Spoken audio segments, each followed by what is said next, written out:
por aceptar la invitación. Muy conocido, una eminencia, especialmente en el área de la historia de la Iglesia, la historia bautista, ex rector del Seminario Internacional de Buenos Aires, y dentro de muchas otras tareas que realiza. Para nosotros es un honor tenerlo y escuchar palabra de Dios de parte suya. Que Dios le bendiga en su vida, su familia y en los años que Dios tiene aún para servir a través suyo. Venga para que podamos orar con usted. Lo invito a que incline su rostro y podamos orar y bendecir a nuestro concilio. Padre, te damos gracias por el pastor Deiros, su presencia entre nosotros, por los años de amistad, por los años de apoyo que le ha brindado al seminario, a la obra bautista en Chile. Bendecimos su vida, queremos, Señor, de que tú seas el que ministre a través de él, que las palabras de sus bocas lleguen y caigan en buena tierra en nuestros corazones en esta noche. Bendícele grandemente en el nombre de Jesús. Amén. Antes de ir a la palabra del Señor, deseo cumplir con dos responsabilidades que me han asignado. En primer lugar, traer al Seminario Teológico Bautista de Chile los saludos de la Confederación Evangélica Bautista de Argentina, de su presidente, el pastor Alberto Procochú, su secretario ejecutivo, el licenciado Charlie Power, y todos los miembros de la Junta Administrativa de la Confederación Bautista Argentina. Y muy especialmente los saludos del Seminario Internacional Teológico Bautista de Buenos Aires, de su rector, el doctor Carlos Villanueva, y de todo el Consejo Superior de la institución.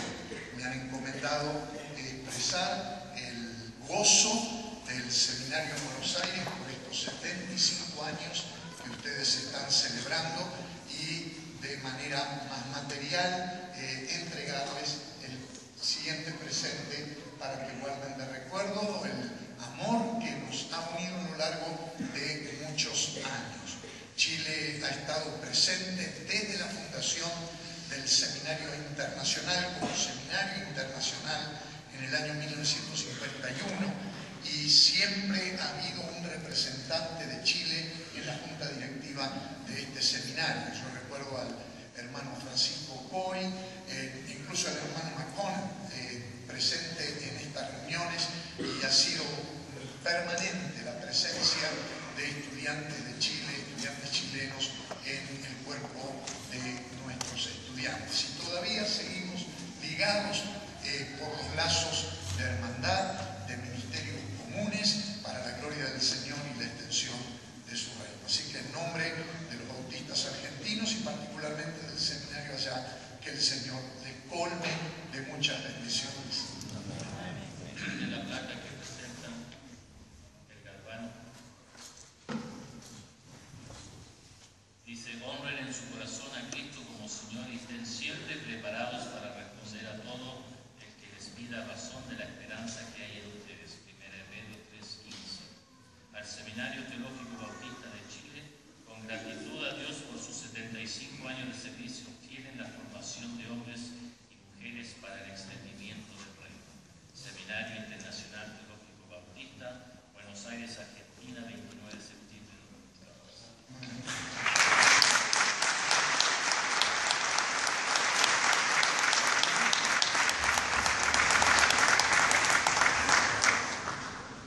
Vamos a ir a la palabra del Señor con una advertencia antes de leer la Biblia y de comenzar. Mi mensaje esta noche va a durar aproximadamente 1 hora y yo entiendo que hay problemas con el transporte para volver a casa. Quédese mientras pueda. Cuando se le haga la hora, con toda tranquilidad se va. A mí no me ofende de ninguna manera, pero yo no viajé 1000 y tantos kilómetros para predicar un mensajito de 15 minutos. Así que aguanten la hora de mensaje. Lo lamento. Pero en serio, si hay hermanos que tienen que retirarse por razones de transporte, siéntanse en libertad. Siéntanse en libertad para hacerlo. De alguna manera vamos a ver que lo que compartamos ahora también les pueda llegar a todos los hermanos, incluso los que esta noche no nos pueden acompañar. El tema para esta noche es el peligro de olvidar el pasado. Y he escogido dos textos, uno del Antiguo Testamento y uno del Nuevo Testamento, para que nos guíen en nuestra reflexión esta noche. El texto del Antiguo Testamento se encuentra en el primer libro de Reyes, capítulo 16, el versículo 34, que en la Nueva Versión Internacional se lee de la siguiente manera. En tiempos de Acab, Giel de Betel reconstruyó Jericó. Echó los cimientos al precio de la vida de Abirán, su hijo mayor, y puso las puertas al precio de la vida de Segub, el hijo menor, su hijo menor, según la palabra que el Señor había dado a conocer por medio de Josué, hijo de Nun. El versículo en el Nuevo Testamento se encuentra en la segunda carta de Juan, versículo 8. Y el apóstol dice lo siguiente: cuídense de no echar a perder el fruto de su trabajo, procuren más bien recibir la recompensa completa. La reconstrucción de la ciudad de Jericó fue históricamente la demostración más palmaria de la crisis moral y espiritual del reino de Israel en tiempos del perverso rey Acab. La captura de aquella ciudad del valle del río Jordán en el siglo XIII a.C. había sido un evento clave en la conquista de la tierra prometida emprendida por Josué. La reedificación de sus torres en ruinas en el siglo VIII a.C. fue la señal de la decadencia nacional y de la muerte espiritual del pueblo. Al igual que la aguja de un barómetro, no era nada en sí, pero indicaba mucho. Jericó había sido todo un símbolo de victoria para Israel. Aquella fue la puerta de la entrada triunfal a Palestina. Cuando el pueblo de Dios la conquistó, toda la tierra quedó indefensa frente al invasor. Pero su destrucción no solo fue importante en cuanto a la estrategia militar, lo fue también como una victoria de la fe. No fue por el poder humano que sus muros cayeron frente a los hebreos. La voz de Dios fue el cañón que abrió la brecha. Por un tiempo habían sido murallas infranqueables, pero en pocos minutos cayeron en ruinas. Los israelitas solo tuvieron que cosechar la victoria que Dios había ganado para ellos con poder. Esta es la razón por la que Josué condenó a la ciudad de Jericó a una desolación perpetua. Tomada la ciudad, Josué hizo el siguiente juramento, como leemos en Josué capítulo 6, versículo 26. Maldita sea en la presencia del Señor el que se atreva a reconstruir esta ciudad, que eche los cimientos a costa de la vida de su hijo mayor, que ponga las puertas a costa de la vida de su hijo menor. No había una razón lógica por la cual la ciudad no pudiese ser reconstruida. Dada su ubicación estratégica y la bondad del lugar, todo indicaba la conveniencia de volverla a edificar.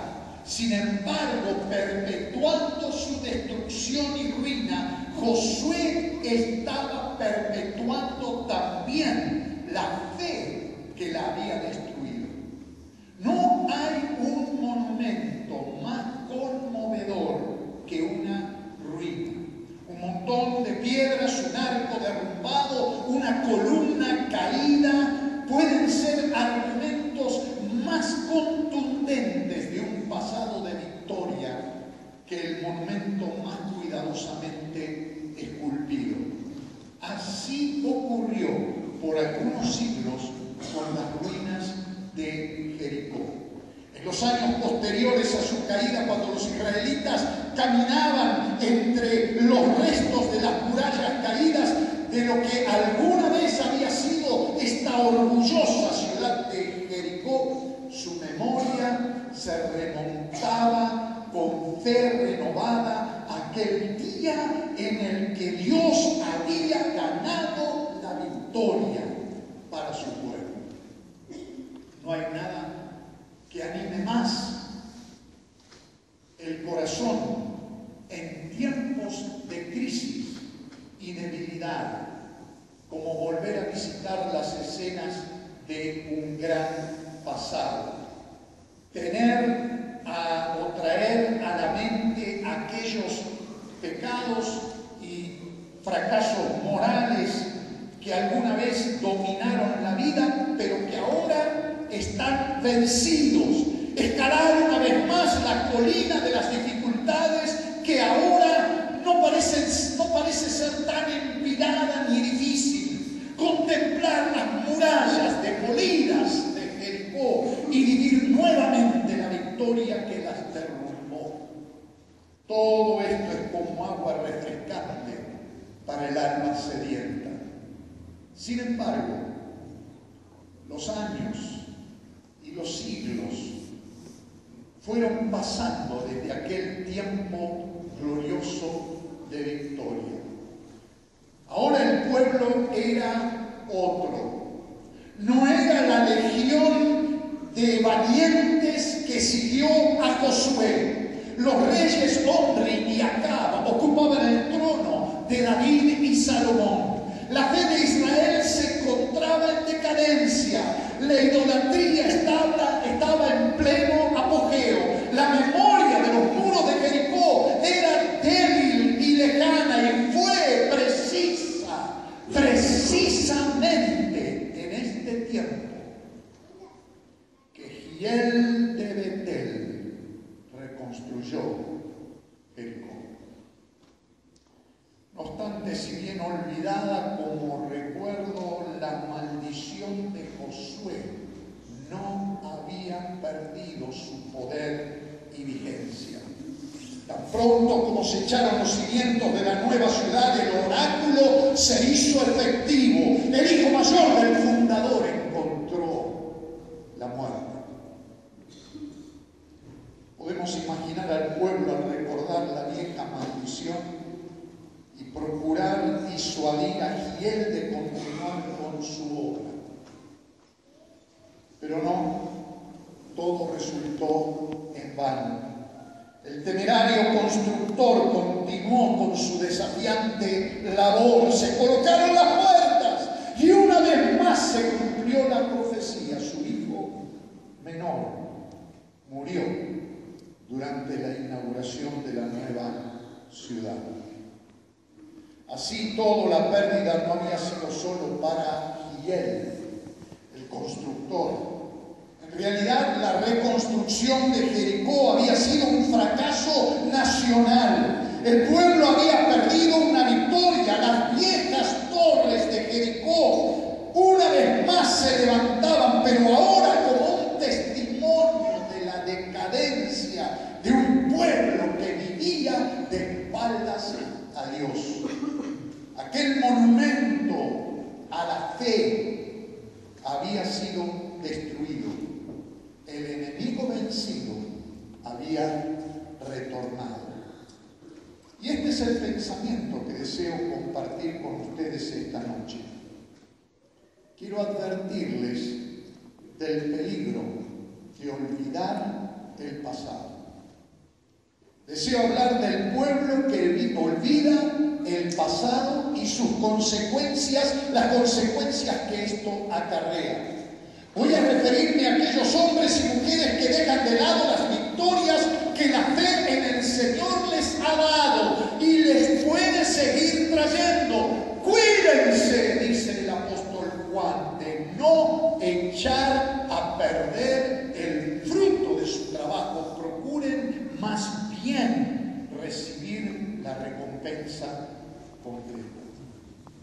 Cada individuo, como cada pueblo, tiene grandes momentos en su historia. Toda congregación o institución cristiana cuenta en su haber con grandes triunfos de fe, momentos en los cuales el velo que cubre sus posibilidades se descorre y se ve la gloria de Dios con toda su magnificencia y poder. En la vida del creyente, estos tiempos de revelación son como hitos de gloria en los que a rostro descubierto se ha experimentado la plenitud del Señor. En la vida de una comunidad de fe o una institución cristiana, estas instancias corresponden al derramamiento del Espíritu Santo sobre sus hijos, que los capacita de una manera particular para el cumplimiento de su misión. Y como dice Juan, todas estas cosas nos pertenecen porque son el resultado de nuestro trabajo. Sin embargo, queridos hermanos y hermanas, estas victorias pasadas se pueden perder. La fuerza y el vigor de antaño se puede debilitar, el entusiasmo y la vitalidad de ayer pueden menguar, el fervor y la pasión de otros tiempos pueden apagarse, y la conquistada Jericó puede ser reconstruida. El fruto de vuestro trabajo se puede esfumar para siempre. Por eso no hay nada más trágico que esto, que haya hombres y mujeres que se olvidan de su pasado. Me refiero a aquellos que han perdido las mejores cosas de su pasado, que han perdido el primer amor por el Señor, la fe sólida y firme de los primeros días en el camino de la vida con el Señor. Estoy pensando en aquellos que se han dejado estar en su vida cristiana con la indiferencia cínica hacia las cosas del Rey y que ahora se sonríen de los sueños de su juventud, como si se tratase de algo infantil ya superado. Mucho más trágico es cuando un pueblo cae enfermo de amnesia espiritual. Cuando una congregación o institución cristiana se olvida de las grandes victorias de su pasado. Cuando las victorias de los pioneros quedan solo como páginas amarillas de una épica de tiempos idos que nuestra pretendida madurez de hoy no nos permite revivir. Cuando la fe que en otros tiempos derrumbó muros, hoy no alcanza para motorizar nuevos desafíos. Cuando la comunidad de fe se alimenta de laureles marchitos, porque no se ha mantenido viva la memoria de los hechos redentores de Dios a lo largo de toda su historia. Es triste constatar que algunos creyentes, iglesias e instituciones tienen encallecidos sus corazones, neutralizados sus talentos y esclerotizados sus espíritus, de modo que la renovadora acción del Espíritu Santo no encuentra eco en ellos. Es penoso encontrar a cristianos que por carecer de una visión de futuro solo ven en el pasado desilusión y errores.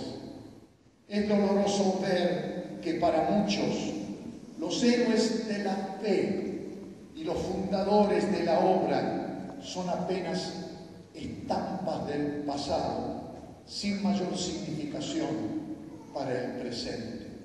Es incomprensible pensar que todavía haya quienes no entienden las palabras de Hebreos capítulo 12, versículo 1, y que son también para esta generación. Por tanto, también nosotros que estamos rodeados de una multitud tan grande de testigos, despojémonos del lastre que nos estorba, en especial del pecado que nos asedia, y corramos con perseverancia la carrera que tenemos por delante. No obstante, tales hermanos y hermanas no siempre son conscientes de su pérdida. Todo ha ocurrido de la misma manera que con la reconstrucción de Jericó, lenta y gradualmente. En ese caso no se trató de la presencia evidente de un enemigo hostil, visible. No fueron otros los que volvieron a levantar las murallas de la ciudad en ruinas. Fue el propio pueblo de Dios, ladrillo por ladrillo, piedra sobre piedra. De manera silenciosa los muros de la mundanalidad y el conformismo espiritual se fueron irguiendo alrededor de sus almas. Poco a poco sus vidas espirituales personales y su vitalidad como comunidad de fe se fueron apagando. Por no mantener ardiendo la llama de su vocación de servicio al Señor, las pautas de este mundo fueron tapiando su celo evangelizador y su fervor cristiano. Sus triunfos de ayer fueron quedando amurallados como vivencias muertas en las paredes del olvido. Y así terminaron siendo hombres y mujeres que echaron a perder el fruto de su trabajo, como dice Juan. Hay un curioso contraste en la forma en que se desarrollan los individuos, las iglesias y las instituciones cristianas. Por un lado está la persona que se endurece a medida que se acerca al invierno de su vida. Su vida es un largo proceso de desilusiones.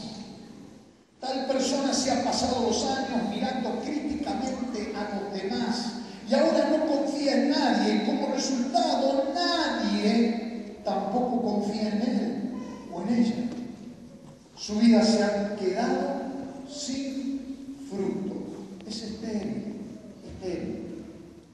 Algo similar suele ocurrir con algunas iglesias e instituciones cristianas. Su parálisis espiritual y moral nefasta les ha quitado la plasticidad que toda comunidad de fe debe tener para interpretar de manera nueva, renovada, en cada generación lo que el Espíritu le dice a las iglesias. En otros casos son congregaciones o instituciones que viven de las glorias del pasado, pero sin un compromiso de servicio en el presente. O bien el presente queda neutralizado frente a los sueños de un futuro lejano por el que no se hace absolutamente nada. Sea como fuere, son comunidades e instituciones que escapan a la responsabilidad del momento actual, olvidando las palabras de Pablo en 2 Corintios 6:2, cuando dijo: ahora es el momento oportuno, ahora es el día de salvación. No obstante, hay un cuadro que es diferente al que acabo de describir. Allí está el creyente que vive una vida cristiana fresca, vital, llena de alegría. No ha perdido ese primer amor que un día irrumpió en el torrente de su vida. Su corazón sigue siendo tierno y fuerte al mismo tiempo.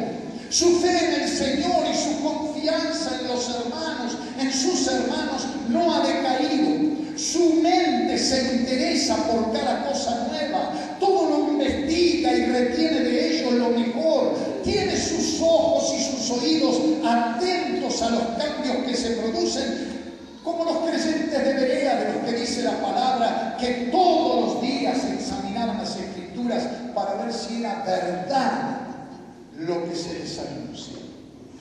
Hay también congregaciones e instituciones cristianas que son así. Son iglesias, seminarios y organizaciones ministeriales que han conservado lo que otros han perdido. Han mantenido viva la fe de la primera hora y el celo por testificar y servir que les dio origen. En medio del sufrimiento, el desaliento y la tentación, no han dejado de ser verdaderas comunidades de amor fraternal. Su vocación de ser sal y luz, levadura y fermento para el mundo no se ha visto neutralizada por las circunstancias que los rodean o por la tentadora propuesta, seductora propuesta de ser un grupo cerrado y centrípeto, metido para adentro, que se abastece y se halaga a sí mismo. No han caído presas del racionalismo paralizante, el materialismo egoísta o el relativismo irresponsable. Todo creyente y toda comunidad de fe tienen en su pasado algún momento glorioso, decíamos antes. Son esas instancias en las que los cielos se han abierto y la gloria del Señor se ha mostrado en toda su majestad.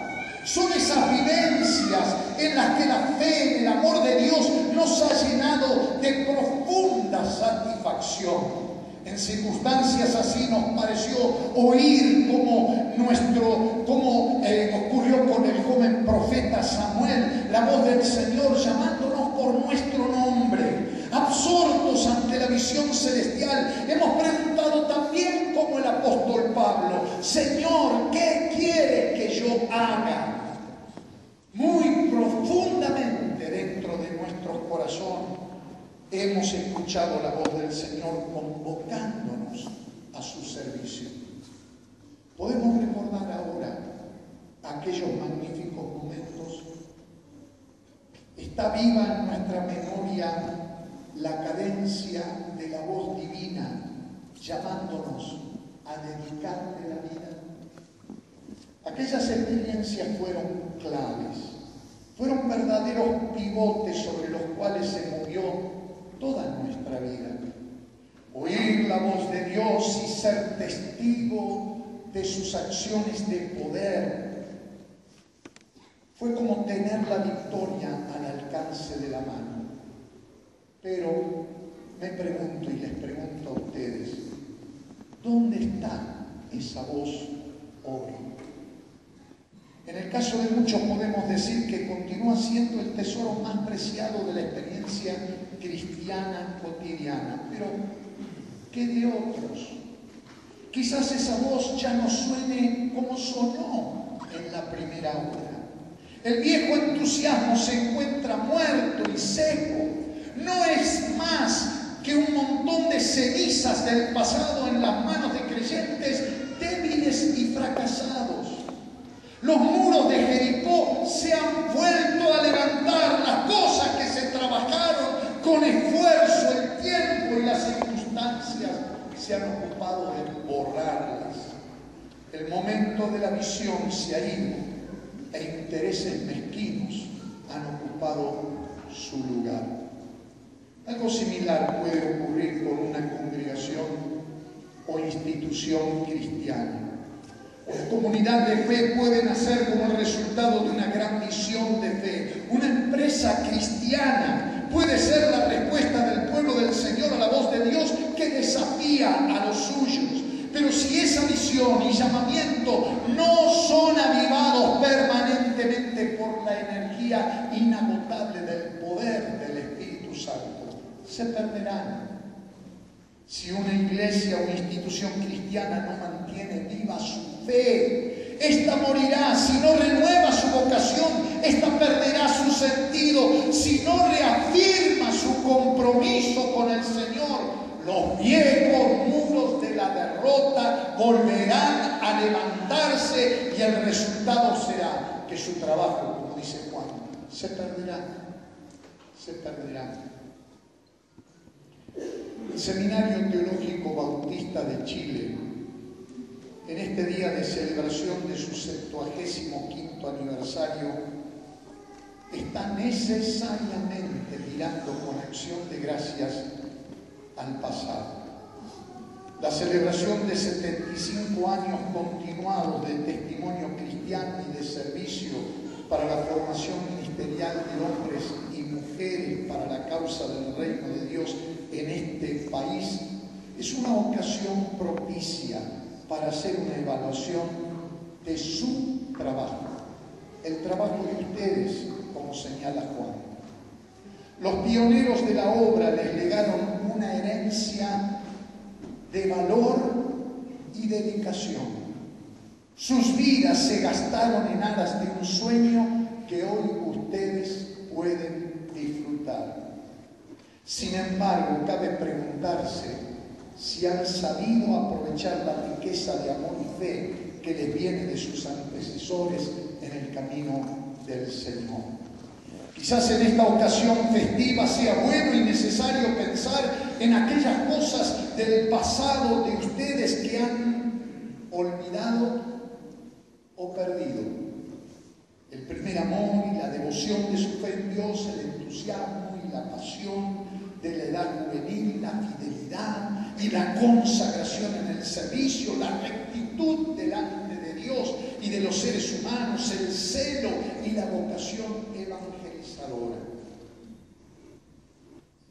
Todo esto es importante, pero está vigente. Sigue vivo, sigue fresco. La fidelidad a la palabra de Dios y a sus enseñanzas sigue estando vigente. ¿O son pérdidas? Cosas que se han perdido, viejos muros que se han vuelto a reconstruir. ¿Son estas sus pérdidas? ¿Es posible recuperar el trabajo de ustedes cuando éste se ha perdido? La primera respuesta que se me ocurre es no, no es posible. Pienso que no. Lo que se ha perdido, está perdido. La parte de la recompensa que han dejado de lado a lo largo de los años idos es difícil que la vuelvan a recuperar. Esta es la primera respuesta humana que uno podría dar. Pero si bien muchos de los errores cometidos y los desafíos no cumplidos no tienen reparación. Sí es cierto, gloria a Dios por esto, sí es cierto que todos ellos pueden servirnos para obtener una ganancia todavía mayor. Hasta ahora he hablado de cómo se pueden perder las victorias pasadas, pero permítanme ahora señalar que las batallas perdidas también se pueden ganar en el poder del Señor. Aleluya. Fue precisamente en el terreno de sus más vergonzosas derrotas que los grandes hombres y mujeres de Dios alcanzaron sus victorias más notables. Tomás, el discípulo incrédulo de Jesús, llegó a la convicción de fe más profunda en el Nuevo Testamento, a partir de sus dudas. Pedro, el discípulo que negó a Jesús 3 veces, se transformó en un testigo del Evangelio tan sólido como una roca, a pesar de su carácter inestable. Juan, uno de los hijos del trueno, expresó mejor que nadie el significado del amor de Dios y sus implicancias para la vida de los creyentes. María Magdalena, la prostituta y endemoniada, alcanzó un alto grado de dignidad y expresó su amor hacia Jesús de una manera única y ejemplificadora.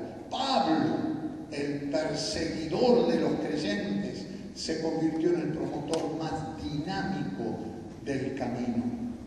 ¿Cómo fue posible que estos hombres y mujeres llegaran a ser lo que fueron a partir de lo que eran? Es que en algún momento de sus vidas la potencia del amor perdonador de Dios los alcanzó. Santo los llenó de la gracia del Señor y sacó a luz lo mejor que había en ellos. Sin embargo, es interesante notar que la corona de victoria que ellos ganaron estaba construida con los materiales que antes habían conformado los eslabones de las cadenas que los habían mantenido oprimidos, cadenas de derrota y de vergüenza. En la vida de una comunidad de fe o de una institución cristiana, las cosas no son muy diferentes. Si hay derrotas en el pasado, las victorias de ayer se nos han olvidado hoy, tales fracasos no tienen por qué permanecer en nuestra memoria colectiva ni en nuestra vivencia presente. Las batallas perdidas en la vida de una congregación o de una institución pueden transformarse en la catapulta que las proyecte hacia la victoria. No obstante, cabe preguntarse cómo pueden ustedes, como comunidad cristiana de educación teológica y de formación ministerial, ganar la batalla de la fe en los próximos años, en lo que viene antes que el Señor regrese en gloria. ¿De qué manera pueden mirar hacia el futuro con la seguridad de no perder el fruto de su trabajo? Hay algunas sugerencias que me parece necesario que tomen en cuenta si de veras desean ganar nuevas victorias y conservar las que ya han logrado. Y permítanme mencionarlas. En primer lugar, necesitan una fe cristocéntrica. Una fe cristocéntrica. Casi parece necesario afirmar esta necesidad. Sin embargo, no está de más insistir sobre la centralidad de Cristo, no solamente en el contenido de la fe de ustedes, sino también en la expresión de la misma. Esta verdad está marcada a fuego en las páginas del Nuevo Testamento. Este fue el distintivo de quienes fundaron este seminario y el estandarte de quienes les legaron la forma de fe y de misión que hoy sustentan. Una fe cristocéntrica en la que tiene una conciencia clara del señorío de Cristo. No es suficiente declamar este señorío. Es necesario traducir en términos de obediencia la confesión básica de que Jesucristo es el Señor del creyente individual y de toda la comunidad de fe. Si de veras todo lo que hacen lo hacen para Él, no correrán el peligro de perder el fruto de su trabajo. Si lo obedecen a Él y a su palabra antes que a los seres humanos y sus opiniones humanas, estarán haciendo lo mejor para que los muros del derrotismo sigan siendo ruinas y nunca más se construyan. Una fe cristocéntrica deberá ser también encarnacional. Tomará el hecho cardinal de la encarnación de Dios en Cristo como punto de partida para la comprensión de la Biblia que tenga la institución y la elaboración de su teología y la expresión de su ética. Cristo es el mensaje central de las Escrituras. El Cristo encarnado debe ser el criterio por el cual ustedes guíen su aproximación hermenéutica a la palabra de Dios y a la enseñanza de la misma. Este enfoque los librará del peligro de una hermenéutica anacrónica, literalista e irrelevante, y los capacitará para descubrir en la Biblia la palabra viva y poderosa de Dios para el día de hoy y para cada creyente. El Cristo encarnado debe ser el que los ayude a elaborar una teología contextualizada que tome en serio no solo el horizonte normativo de la palabra de Dios, sino también el horizonte histórico del contexto en el cual ustedes están sirviendo.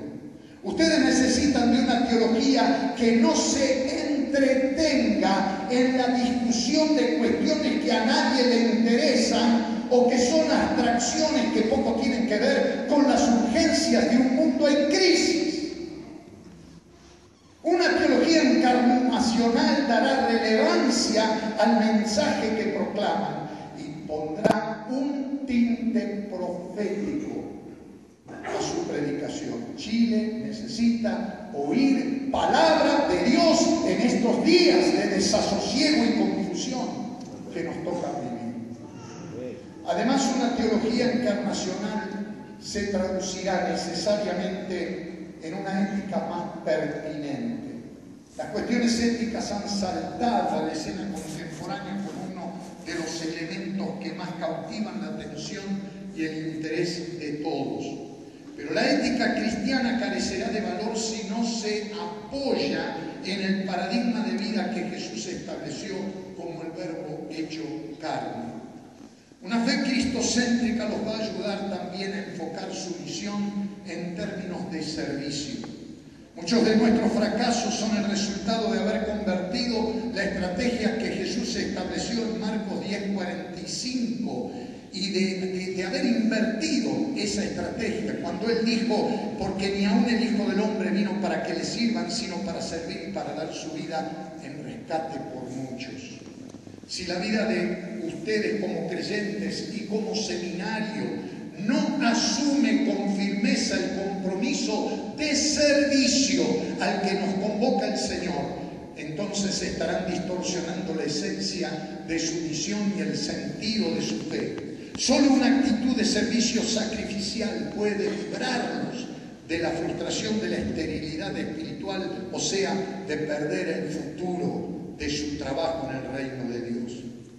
Muy asociada con este aspecto de una fe cristocéntrica está el hecho de que necesitan una eclesiología centrífuga.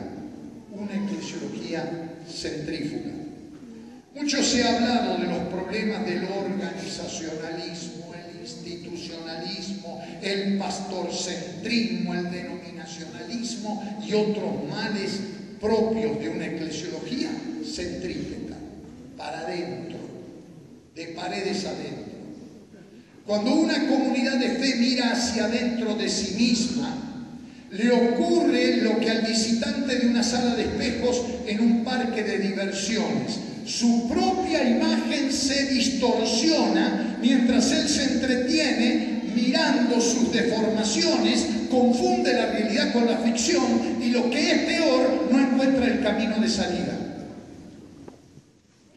Todo el Nuevo Testamento nos indica que el creyente y las comunidades de fe deben ser para los demás, no para sí mismos.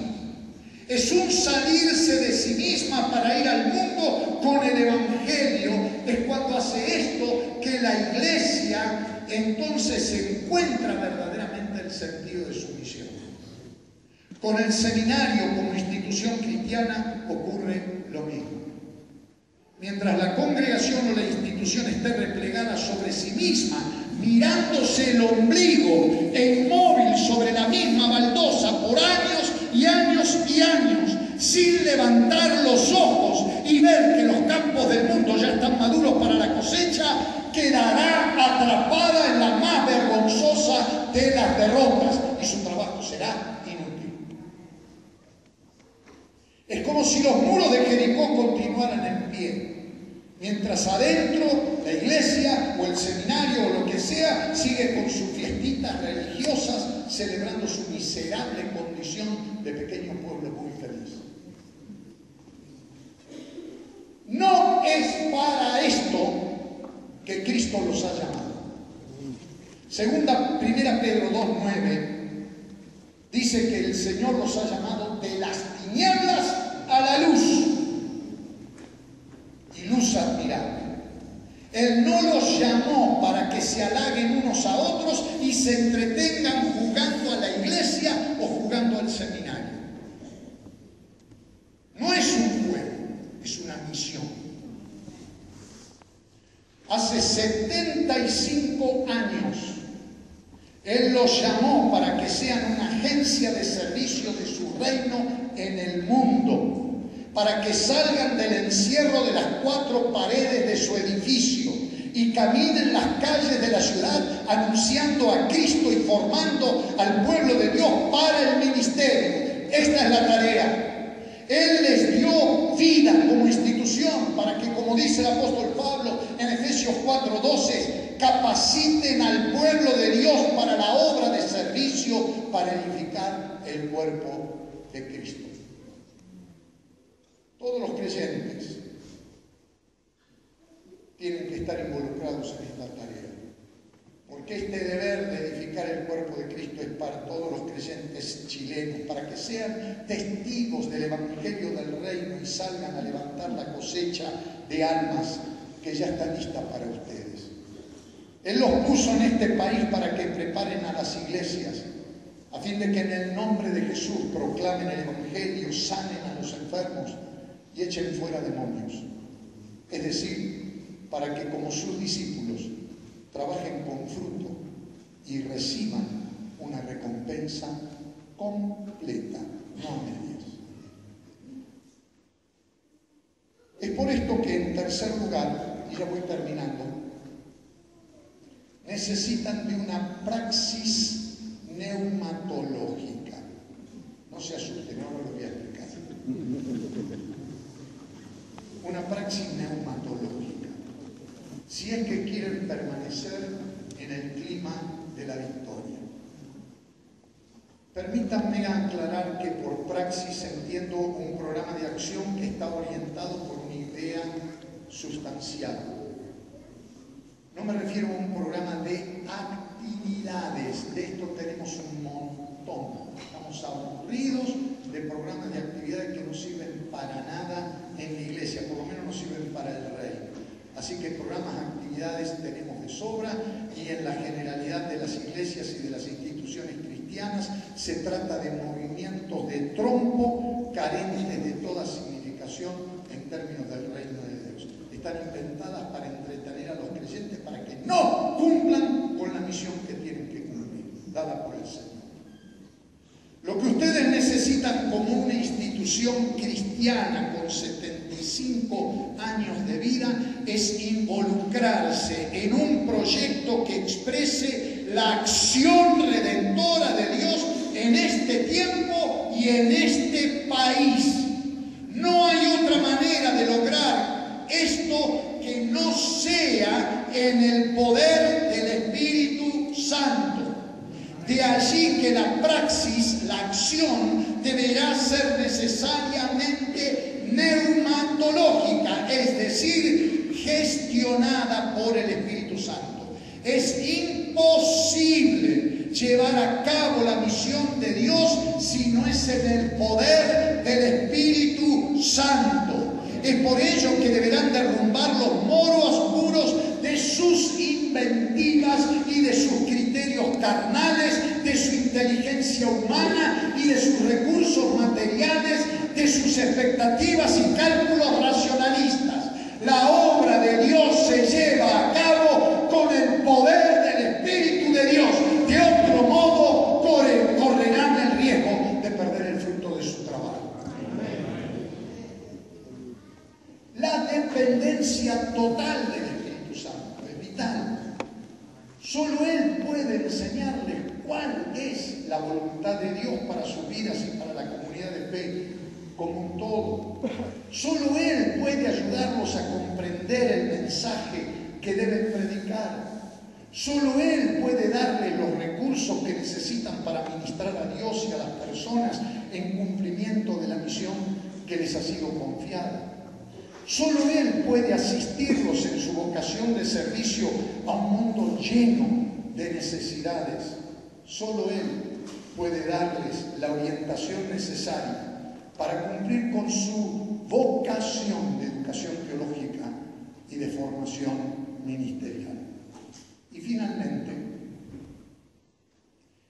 creo que si van a conservar su victoria y ganar nuevos triunfos para Cristo, será imperativo que reconozcan que necesitan de una adoración viva y espiritual. La Biblia nos enseña que Dios mora en la alabanza de su pueblo, ¿verdad? La realidad de la presencia del Señor se hace palmaria cuando la comunidad de fe adora al Señor y lo hace con fervor, con entusiasmo, con sinceridad, con todo amor. Sus cantos y oraciones deben dar evidencia de que el Dios que adoran no está remoto, sino cercano. Si bien sus alabanzas son para aquel que es el santo y el totalmente otro, como como cantábamos hace un momento, no olvidemos que también es el Padre de nuestro Señor Jesucristo que nos enseñó a llamarlo Abba, Papito, el que nos abraza y nos besa, el que nos recoge, el que nos ama y nos alienta, nos perdona y nos da vida. Por eso, frente a un mundo que proclama la ausencia de Dios, ustedes como seminario tienen que ser un signo de su presencia redentora real en el mundo. El seminario no puede ser únicamente un lugar de estudio, debe ser también un centro de adoración al Señor en todo lo que se hace y en todo lo que se vive, también con el estudio. El pueblo de Dios reunido en adoración debe ser como el arca del pacto en el antiguo Israel. Este pueblo que pertenece a Dios es el depositario de la ley de Dios y de los recursos del Señor para llenar las necesidades de los suyos. Este pueblo debe ser también un testigo fiel de que Dios está actuando en la historia y llevando a cabo su plan de salvación. Por otro lado, la alabanza ferviente les proveerá de un arma eficaz en su lucha contra el imperio de las tinieblas. Solo podrán mantener en ruina las mazmorras de Satanás y sus huestes a golpes de una alabanza y oración llena de fuego. Ustedes necesitan menos racionalidad y más espiritualidad en su cantar, en su música, en sus oraciones. Sus ojos deben estar puestos más en Jesús que en el pentagrama cuando alaban al Señor. Su mente debe estar ocupada más por el Espíritu Santo que por la preocupación de hacer un culto bonito que le guste a todo el mundo y que sea políticamente correcto, aceptable para los que se reúnen a adorar al Señor. Es a Él a quien adoramos, no a la congregación. Y adorémosle como a Él le gusta, no como a nosotros se nos ocurre. Y como a Él le gusta está en la palabra. Lo dice clarito. Hay tantos ejemplos en la Biblia de cómo el pueblo puede adorar a Dios. No tenemos que inventar nada. Ya está todo inventado. Permítanme concluir diciendo que es a través del amor de nuestro Señor Jesucristo y por el poder de su Espíritu que ustedes podrán tener las fuerzas no solo para ganar la victoria, sino también para conservarla una vez ganada. Fue por la fe en el poder de Dios que cayeron las murallas de Jericó. Fue por la falta de esa fe que los muros fueron reconstruidos nuevamente. Y es debido a que no vivimos una vida de fe en el poder de Dios que nuestras almas se desarrollan débiles, nuestras iglesias no crecen y nuestras instituciones no encuentran el sentido de su misión. Cuando un cristiano, una iglesia cristiana o una institución cristiana pierden la vivencia de una fe total en su Señor, se pierde el fruto de su trabajo y no reciben la recompensa completa. Quizás mis hermanos tengan pérdidas que contabilizar en su historia de vida personal y en la vida de la comunidad de fe o en la experiencia del seminario en estos 75 años. Pero si en ellas y a través de ellas pueden obtener una visión más clara del Señor y se acercan más a Él, entonces todo será ganancia. Es pues por la fe en Cristo que podrán encontrar el poder que los capacite, no solamente para ganar la victoria, sino también para permanecer en ella. Abran su corazón al Señor. Dejen que Él los lleve de victoria en victoria para que no conozcan el sabor amargo de la derrota. Miren a su pasado con gratitud y sumen su voluntad al empeño por retener los triunfos de fe logrados por quienes los precedieron. Asuman en este presente premiado de posibilidades y de oportunidades su rol protagónico para que hoy como ayer las murallas del reino de las tinieblas caigan ante el embate delante de ustedes como pueblo de Dios. Reciban con regocijo la llenura del Espíritu Santo y permitan que sus ancianos tengan sueños y sus jóvenes visiones. Hagan su parte del trabajo de proclamación del reino de Dios para que mañana puedan gozar de la recompensa completa. 75 años de trabajos y empeños los están mirando en este momento. Un mundo sumido en necesidad está aguardando para ver qué cosa maravillosa puede hacer el Dios de amor y de poder a través de ustedes que dicen servirlo. El Señor de los ejércitos está tan solícito hoy como ayer para orientar su empresa y darles la capacidad que necesitan para llevarla a cabo. Con fe y decisión, tomen hoy la bandera que los lleva a la victoria y recorran el